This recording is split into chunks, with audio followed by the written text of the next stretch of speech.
Hola, un rápido anexo o postdata de lo que comentaba yo ayer, y esto es para que no se caiga en el tintero y dar este tema por cerrado y ya pasar a lo que sigue. Todavía estoy terminando lo del video de Ratzinger y luego todavía estará después de eso intentar cerrar ya con nuestro buen amigo y rival o adversario más bien.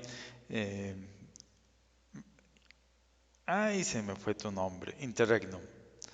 Bueno, un par de asuntos que se quedaron sobre lo de ayer de esta refutación a este camarada conciliar. Ah, el primer asunto es que hay que analizar un poco más en lo que está detrás de ese sentido de la negación de lo que es evidente. Ahora bien, cuando una persona niega algo, en este sentido, en el que estamos discutiendo ahora, eh, son básicamente dos causas. Uno es la ignorancia y la otra es la terquedad, la contumacia. Y vamos para allá un poquito. El primer asunto es que hay que decirlo, es que los axiomas no son demostrables. Los axiomas en la lógica no son demostrables. ¿Qué quiero decir con que no son demostrables? Que para poderlos demostrar los axiomas de la lógica se necesitaría recurrir a la lógica misma. Entonces, eso sería un asunto circular y al ser circular, pues es inválido. Entonces, los axiomas no pueden ser demostrados dentro de las leyes de la lógica. ¿Por qué? Porque se volverían circulares. Pero aquí llegamos a otro punto, y este es el punto importante. Aunque no los podamos demostrar, sabemos que los axiomas de la lógica son ciertos. Ahora bien, hago un paréntesis aquí. Dios cuando nos crea, y sobre todo cuando caemos, Él nos dota de un sentido de la moral, que le llamamos conciencia. De tal manera que aunque nosotros somos libres de hacer el mal, hay no puedo llamarle vocecita, sino que hay una incomodidad en la persona, hay un algo que le hace saber a la persona que eso que hizo está mal. Normalmente se le conoce como la voz de la conciencia. No quiere decir que tenga una voz y sea explícita y de razonamientos demostrables o enunciables. Simplemente algo nos dice que eso que hicimos está mal y se convierte en una carga para el alma o para la psique de la persona. Y eso es lo que la persona, cuando decide volverse mala, mata. De algún modo asesina o silencia o sí, asesina a la conciencia. Ahora bien, Dios nos dio dos cosas. Uno, que es la inteligencia, que la función de la inteligencia es encontrar la verdad. Y por otro lado nos dio la voluntad, que la función de la voluntad es apegarse a las bondades o rechazar lo malo. Entonces, una está destinada a la verdad y la otra está destinada a los afectos o apegos. Entonces, en el campo de la lógica tenemos un algo equivalente a lo que es la conciencia. Vamos a llamarle de algún modo el soplo divino de la racionalidad. Entonces, los axiomas como el de la ley de la no contradicción son en la persona humana el equivalente eso y otros axiomas de la lógica son el equivalente a la ley natural inscrita por Dios en el corazón de la persona y cumple un papel análogo. Ese soplo de racionalidad, por llamarlo de algún modo, es el equivalente de la conciencia en la lógica. Ahora bien, dado que esto es una capacidad innata en la persona, es decir, no puedo demostrar un axioma de la lógica, pero instintivamente, llamémoslo así, sé cuando algo es ilógico, es contradictorio. ¿Por qué? Porque esa es una capacidad innata que Dios puso en la persona. Entonces, así como cuando yo hago algo malo, de algún modo sé que estoy atentando contra lo que Dios quiere que haga, cuando me aferro a un error, estoy atentando contra la verdad, que es Dios mismo. Entonces, por eso es que la maldad de las cosas ilógicas supera por mucho la ignorancia. ¿Por qué? Porque de la ignorancia no tengo culpa, es parte de la condición humana. El que yo sea ignorante es parte de la condición humana que quedó después de Adán. Si yo por negligencia no salgo de la ignorancia, es decir, me prefiero en la ignorancia, es otro asunto. Pero no es un pecado en sí mismo el ser ignorante. En cambio, sí es un pecado en sí mismo rechazar la lógica.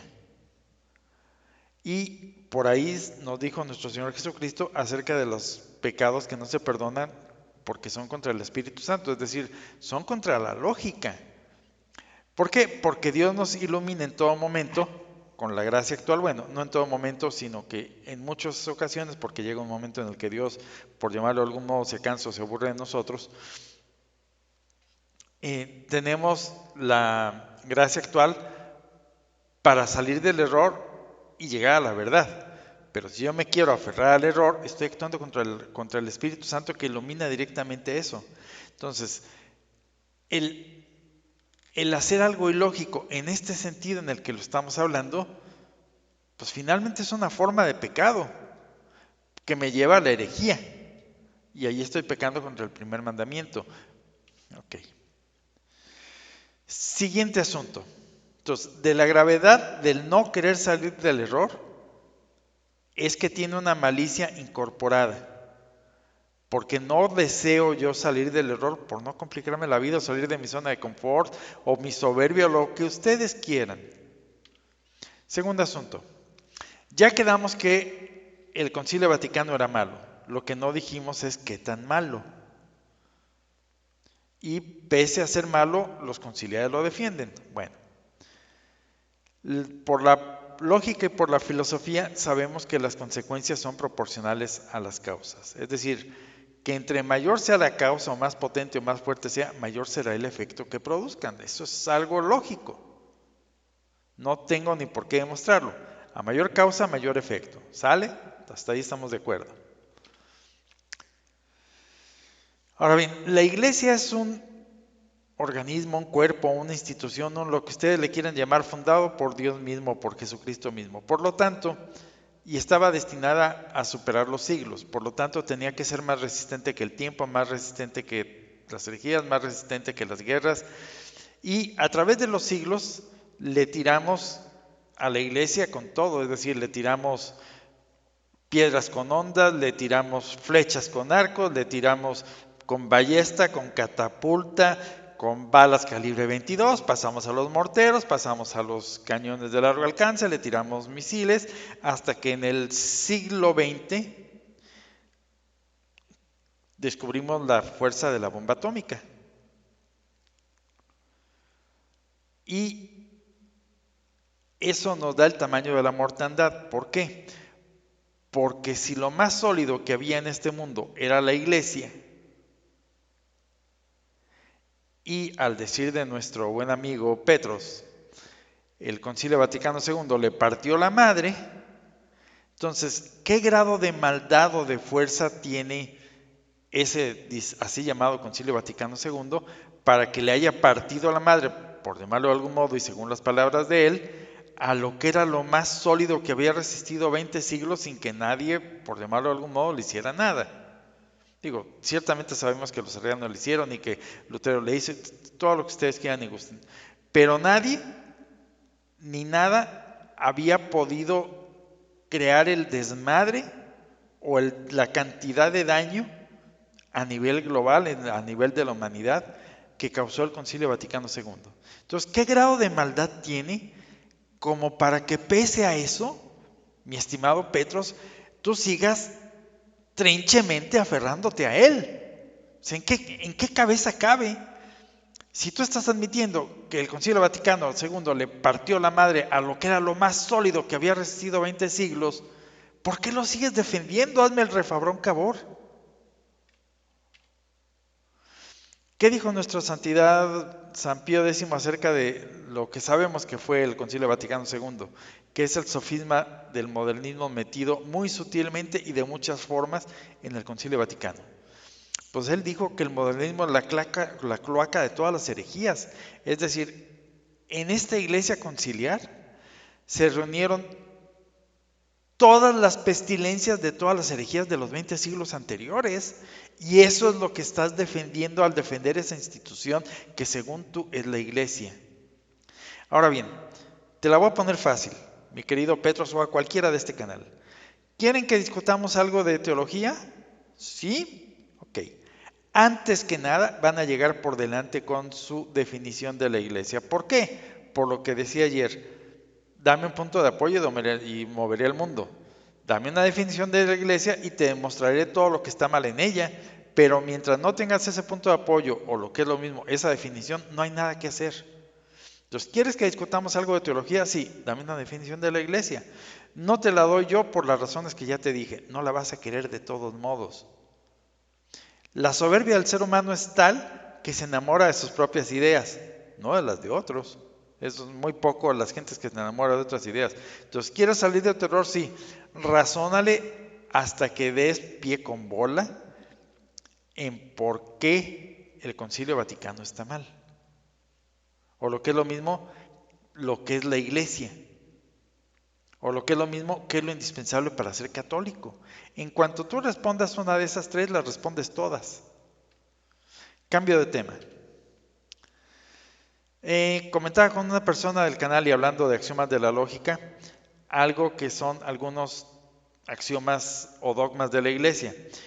La iglesia nos enseña infaliblemente que donde está Pedro está la iglesia. Entonces de aquí podemos desprender dos corolarios por la lógica.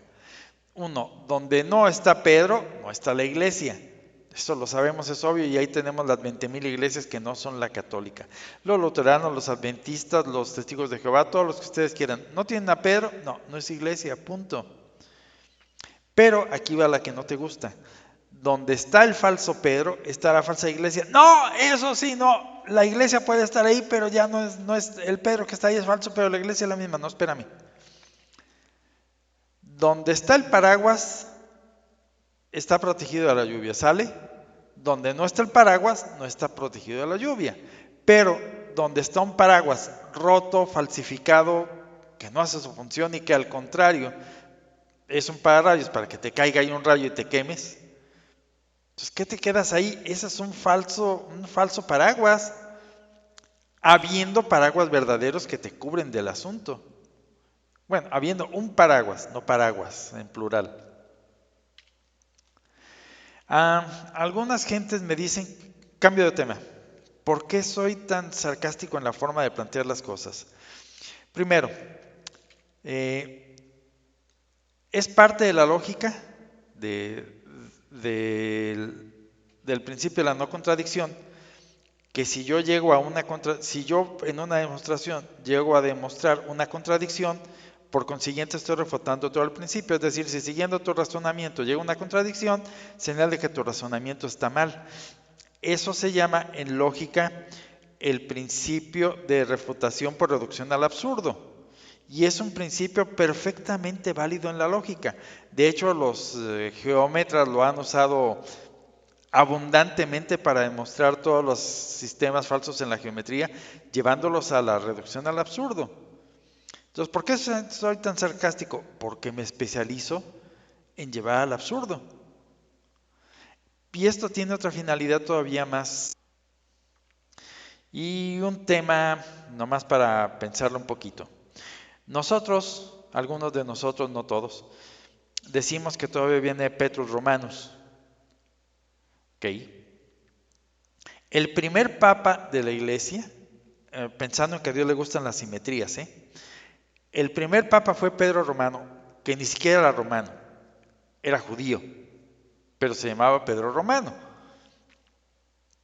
El primer Pedro Romano no fue un papa que la iglesia haya elegido, fue impuesto.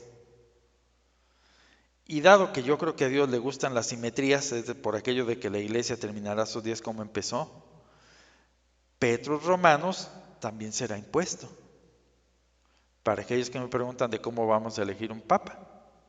De momento lo dejo así.